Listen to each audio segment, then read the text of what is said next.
तो गाइस आज हम बात करेंगे क्वेस्टिज्म के चैप्टर नंबर 28 के बारे में। और पिछले चैप्टर में हमने देखा था कूजा को गैंग बग स्कूल के 3 बंदों ने घेर लिया होता है, लेकिन क्योंकि शियोन ने कूजा के ऊपर नर्चर कार्ड का इस्तेमाल करा था, इस वजह से कूजा के अंदर काफी ज्यादा इम्प्रूवमेंट आई होती है। नर्चर कार्ड की वजह से कूजा को सिस्टेमा की स्किल भी मिल चुकी होती है, यानी कि अब वो सिस्टेमा इस्तेमाल कर सकता है। और उसी सिस्टेमा का इस्तेमाल करके उसके सामने जो 3 बंदे होते हैं उनमें से एक बंदे को कूजा निपटा देता है। और उसके सामने जो 2 बंदे डरे हुए खड़े होते हैं, कूजा उनको कहता है, अपना इंट्रोडक्शन देर से देने के लिए माफी चाहता हूँ। मैं हूँ डियाब्लो याकुजा, मैं गैंग बग शियोहाई स्कूल से हूँ। ठीक है, मैं तुम्हें मौका देता हूँ मुझे मारने का। चलो मुझे मारो, मैं अपनी आंखें बंद कर रहा हूँ। ये बात सुन के कूजा के सामने वाले बंदे काफी ज्यादा इम्प्रेस हो जाते हैं और भागते हुए कूजा की तरफ आ रहे होते हैं उसको मारने के लिए और कहते हैं, क्या तू आंखें बंद करके हमें मारेगा? मजाक मत कर। और जैसे ही इनमें से पहला बंदा कूजा के पास पहुंचता है तो कूजा उसके ऊपर सिस्टेमा चला देता है और कहता है, तुझे अपने दुश्मन की बात पे यकीन है? ये बिल्कुल गलत बात है, अब तुझे मरना होगा।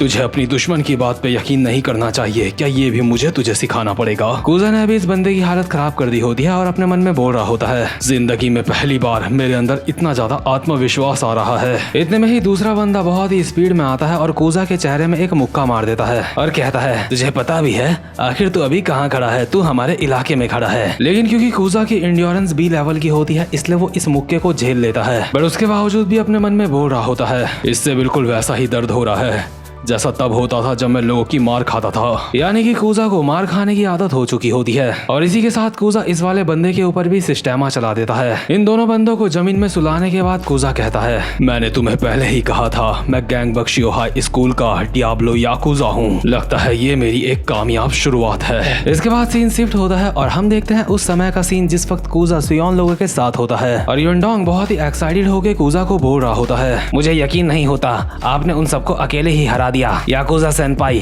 आप सच में काफी ज्यादा कमाल के हो। लेकिन कूजा एक विंडो में बहुत ही स्टाइल में बैठा हुआ होता है और कहता है, मुझे अपनी ताकत दिखाना अच्छा नहीं लगता, लेकिन मेरे पास और कोई रास्ता नहीं था, क्योंकि अगर मैं उन लोगों को ना मारता तो तुम लोगों के ऊपर खतरा आ सकता था। ऊपर से हमारे साथ अभी लड़कियां भी हैं, इसलिए मैं उन लोगों को छोड़ नहीं सकता था। और अभी अगल बगल की लड़कियां बोल रही होती हैं, क्या तुम हमारी वजह से उनसे लड़े थे? सच में तुम काफी ज्यादा कमाल के हो। और शियोन कूजा को देख के अपने मन में बोल रहा होता है, क्योंकि मैं अकेला ही ताकतवर बन रहा था इसलिए मुझे कूजा के लिए बुरा लग रहा था, लेकिन लगता है अब मुझे कूजा की चिंता करने की जरूरत नहीं है। अब वो इतना ताकतवर तो हो ही गया कि अपनी रक्षा कर सके। इतने में ही कूजा युनडोंग को कहता है, ली युनडोंग मेरे लिए पानी ले गया। और शियोन अपने मन में बोल रहा होता है, आखिर कूजा की पोटेंशियल S कब से हो गई है? आखिर इस बंदे में ऐसी क्या बात है जो इसकी पोटेंशियल S है? इतने में ही चैरिन कूजा को कहती है, पानी मंगवाने से तेरा क्या मतलब है? अब जल्दी से यहाँ से तू अपने रूम में दफा हो जा, तुम लोग अभी हमारे रूम में हो। बाकी दोनों लड़कियां कहती है, हाँ अब हमें सोने भी जाना है और हमें कुछ पिक्चर्स भी क्लिक करनी है। युनडोंग कहता है,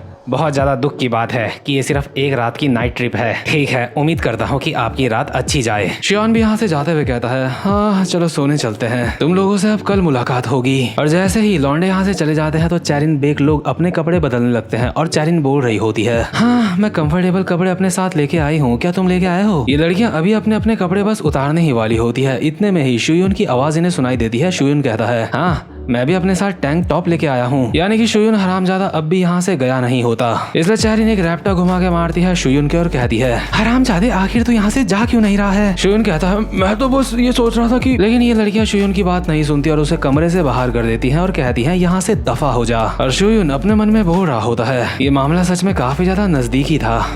तो खैर ये ट्रिप अब खत्म होने वाली है, लेकिन काफी ज्यादा अजीब बात है, यहाँ बाहर पे इतनी ज्यादा शांति क्यों है? शियोन अभी कॉरिडोर पे चलता हुआ जा रहा होता है और खुद से बोल रहा होता है, मैं तो सोच रहा था क्योंकि अभी मैं गैंग बग हाई स्कूल के एरिया में हूँ, इसलिए वो लोग मुझसे यहाँ पे फाइट करने के लिए आएंगे। और कूजा ने भी मुझे ये बात बताई थी, जिन बंदों के साथ उसकी फाइट हुई थी वो गैंग बग हाई स्कूल के मेन बंदे नहीं थे। खैर चलो जो भी हो, अच्छा हुआ कि मेरी फाइट नहीं हुई, क्योंकि हम लोग अभी भी काफी ज्यादा कमजोर हैं। लेकिन मुझे ये समझ नहीं आ रहा है आखिर हाजुन कहाँ चला गया है? इसके बाद सीन शिफ्ट होता है और हम देखते हैं हाजुन को। हाजुन अभी अंधेरी सी गली में खड़ा होता है। इतने में ही उसके सामने से एक हुड वाला बंदा आता है और कहता है, हाजुन काफी समय बाद मिल रहा है। मैं सोच रहा था आखिर इतने लंबे समय बाद तूने मुझे यहाँ पे मिलने के लिए क्यों बुलाया है? मैं यहाँ पे तुझसे मिलने के लिए आया था क्योंकि मैं सोच रहा था कि आखिर तू मुझसे क्यों मिलना चाहता है। हाजुन कहता है, हम लोग बस यहाँ पे घूमने के लिए आए हैं, इसलिए गैंग बग को हमारे ऊपर ध्यान देने की जरूरत नहीं है। दूसरा बंदा कहता है, हाजुन मैं तुझे पहले ही बता चुका हूँ, मैं तुझे पहले ही वो वजह बता चुका हूँ कि मैंने उन बंदों को तेरे अंडर में क्यों छोड़ा है।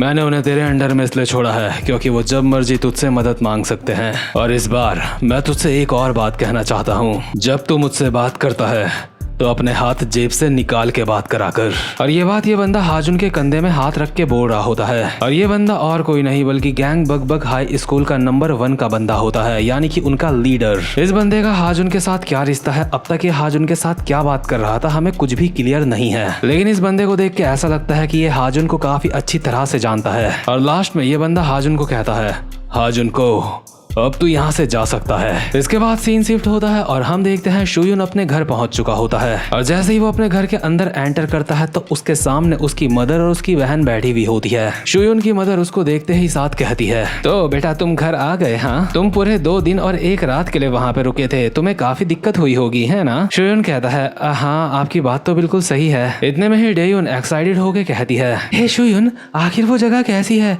क्या वो बिल्कुल वैसी ही है जैसी इंस्टाग्राम में दिखाई जाती है? शुयून की मदर कहती है, बेटा मैं तो सोच रही थी तुम्हारा जिंदगी में कोई भी दोस्त नहीं बनेगा, चलो मैं खुश हूँ, कम से कम तुम्हारे दोस्त तो बने। शुयून कहता है, मॉम मुझे सब कुछ सुनाई दे रहा है, मेरे बारे में ऐसी बातें मत करो। शुयून की मदर कहती है, मैंने ये बात इसलिए ही कही है बेटा ताकि तुम्हें सुनाई दे। वैसे तुम्हारी आईब्रोज के साथ क्या हुआ, वो कहाँ गायब हो गई? शुयून कहता है, मैंने अपने दोस्तों के साथ एक गेम खेला था, उस वजह से मुझे ये काटनी पड़ी थी। इसके बाद शुयून सीधा अपने कमरे में जाता है और बेड में जाके लेट जाता है और कहता है, मैं काफी ज्यादा थक चुका हूँ। इतने में ही कमरे के बाहर से आवाज आती है, बेटा जल्दी से अपने कपड़े बदल लो और नहा लो। लेकिन शियोन अपने मन में बोल रहा होता है, मैं सच में काफी ज्यादा थक चुका हूँ, जब मैंने वो अलमारी तोड़ी थी तो उसकी वजह से मुझे एक सिल्वर कार्ड मिला था। तो ठीक है, चलो उस कार्ड को रिवील करके देखते हैं। और जैसे ही शुयून उस कार्ड को रिवील करता है तो देखता है उसके ऊपर लिखा होता है बूमर। दरअसल ये एक ऐसा कार्ड होता है जिस वजह से शियोन के किसी चीज के चांस बढ़ सकते हैं। लेकिन इससे ज्यादा अभी इस कार्ड के बारे में कुछ भी नहीं बताया होता, इसलिए शुयून अपने मन में बोल रहा होता है, क्या ये कार्ड अच्छा है? क्या ये सच में मेरे काम आएगा? तो खैर इसके बाद हम देखते हैं कूजा भी अपने घर पहुंच चुका होता है और घर पहुंचते ही साथ कहता है, मैं घर आ गया।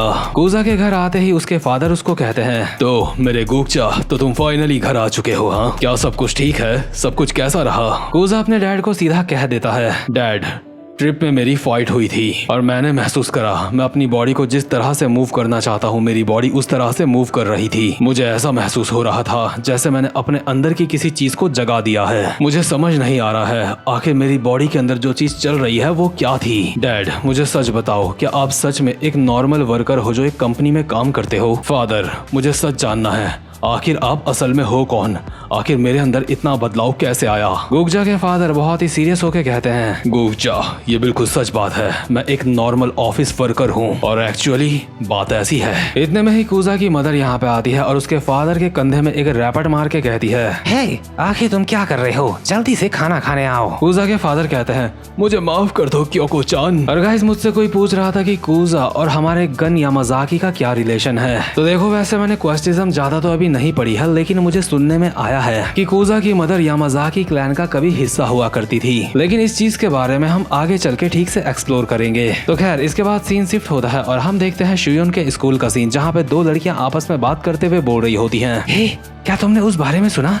क्या किम शियोन के बारे में बात कर रही हो तुम? हाँ मैंने सुना है किम शियोन की दोबारा से फाइट हुई है। सच में वो इंसान काफी ज्यादा खतरनाक इंसान है। मैंने सुना है उसने gang bug bug high school के बंदों को भी मारा है। वो बंदा सच में एक याकुजा है। और शुयून अभी कॉरिडोर में चलता हुआ आ रहा होता है अपनी आईब्रोज को छुपाता हुआ, क्योंकि उसकी आईब्रोज गायब हो चुकी होती हैं और लड़कियां आपस में बात कर रही होती है। हे आखिर उसकी आईब्रोज को क्या हुआ है? उसने जरूर अपनी आईब्रोज को gang bug bug high school को मारने से पहले उड़ा दिया होगा। हाँ उसका सपना ही एक गैंगस्टर बनना है। सच में वो काफी ज्यादा डरावना लग रहा है। शुयून को अभी लोगों की सारी बातें सुनाई दे रही होती हैं, इसलिए वो अपने मन में बोल रहा होता है, मुझे सच में काफी ज्यादा अजीब लग रहा है, मुझे अपनी आईब्रोज उड़ानी पड़ी, लेकिन खैर कर भी क्या सकते हैं, मेरे पास और कोई भी रास्ता नहीं था। शियोन अभी चलते चलते शर्मिंदा हो ही रहा होता है, लेकिन इतने में ही अचानक से यहाँ पे चैरिन बेक आती है और शियोन का हाथ पकड़ के उसको अपने साथ लेके जाने लगती है। और अगल बगल की लड़कियां ये देख के आपस में बोल रही होती है, ओ माय गॉड जरा उन्हें देखो, वो आपस में किस करने जा रहे हैं। लेकिन चैरिन शियोन को एक क्लास के अंदर लाती है और एक बेंच में बिठा देती है। शियोन कहता है, हे चैरिन आखिर बात क्या है, तुम मुझे यहाँ पे क्यों लेके आई हो? चैरिन के हाथ में अभी एक मार्कर होता है और वो कहती है, अपना मुंह बंद करो बस और चुपचाप से बैठे रहो। मैंने तुमसे वादा करा था कि मैं मार्कर से तुम्हारी आईब्रोज ड्रॉ कर दूंगी, इसलिए अभी मैं मार्कर से तुम्हारी आईब्रोज को ड्रॉ कर रही हूँ। शियोन कहता है तुम्हारा बहुत बहुत शुक्रिया। और चैरिन ठीक से उसकी आईब्रोज को ड्रॉ कर सके इसलिए चैरिन उसकी गोद में बैठ जाती है और कहती है शिट, ये काफी ज्यादा अनकंफर्टेबल है। हे, मैं थोड़ी देर के लिए यहाँ पे बैठ रही हूँ इसलिए हिलना मत। शियोन की गोद में बैठ के जैसे ही चैरिन उसकी आईब्रोज बनाने वाली होती है, इतने में ही यहाँ पे दरवाजा खोल के युनडोंग लोग आ जाते हैं और युनडोंग कहता है बॉस, हम सब ने आपके लिए अपनी आईब्रोज उड़वा दी है। लेकिन शियोन अपनी आईब्रोज चैरिन बेग से बनवा लेता है। इसलिए अगले सीन में हम देखते हैं शियोन के चेले रो रहे होते हैं, लेकिन उसके बावजूद भी वो सारे के सारे शियोन और कूजा के सामने अपना सर झुका के कहते हैं बॉस, आपकी छुट्टियां कैसी बीती हैं? शियोन कहता है हाँ मैं ठीक हूँ, तुम लोग बताओ तुम कैसे हो? बाकी के बंदे कहते हैं बॉस, हमने आपके लिए अपनी आईब्रोज उड़वाई और आपने अपनी आईब्रोज ड्रॉ करवा ली। शियोन कहता है मैंने तुम्हें तुम्हारी आईब्रोज उड़ाने के लिए कहा ही नहीं था, तुम चाहो तो तुम भी अपनी आईब्रोज को ड्रॉ कर सकते हो। इतने में ही युनडोंग कहता है बॉस, ये एक असली शुरुआत है। शियोन कहता है क्या असली शुरुआत? आखिर तू कहना क्या चाहता है? युनडोंग कहता है बॉस, अब आपको अपनी पावर को बढ़ाना होगा। शियोन कहता है हाँ मुझे पता है, मुझे गैंगबग को यूनाइट करना है ना? युनडोंग कहता है हाँ, तो बताओ अब आप किसके ऊपर अटैक करोगे?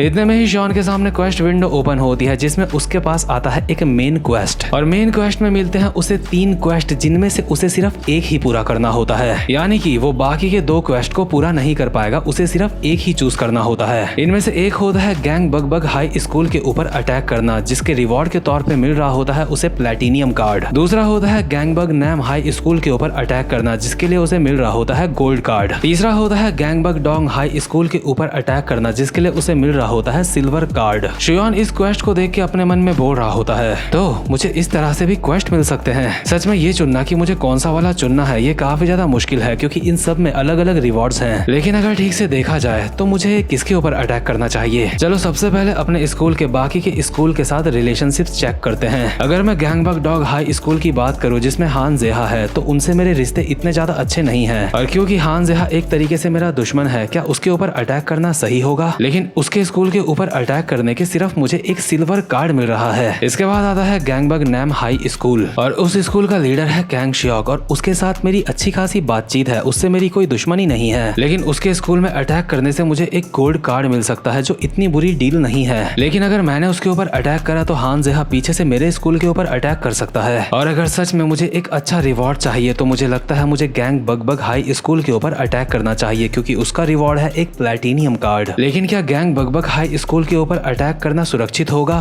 क्या मुझे ऐसा करना चाहिए? कहीं ऐसा तो नहीं कि मैं गैंगबग का शिकार करने के लिए जाऊं और खुद ही एक शिकार बन जाऊं? लेकिन शुयुन ने अभी अपना फैसला कर लिया होता है और वो युनडोंग को कहता है मैंने फैसला कर लिया है। युनडोंग हैरान होकर कहता है वो क्या आपने सच में फैसला कर लिया है? शियोन कहता है हाँ मैंने फैसला कर लिया है कि मैं कहाँ पे अटैक करने जाऊंगा। ठीक है, मुझे लगता है अब ये खेल शुरू हो चुका है, मुझे एक बार कोशिश करके तो देखनी ही होगी। और शियोन अभी किसके ऊपर अटैक करने की सोच रहा है ये बात अभी रिवील नहीं हुई होती, लेकिन उसने अपना फैसला कर लिया है और ये वाला चैप्टर यहीं पे खत्म होता है। और चिंता मत करो, मैं जल्द ही नेक्स्ट चैप्टर भी आप लोगों के लिए जल्दी ही लेके आऊंगा। आप तब तक बस वीडियो को लाइक और चैनल को सब्सक्राइब कर दो। अब मैं मिलूंगा आपसे अपनी नेक्स्ट वीडियो में, तब तक के लिए गुड बाय।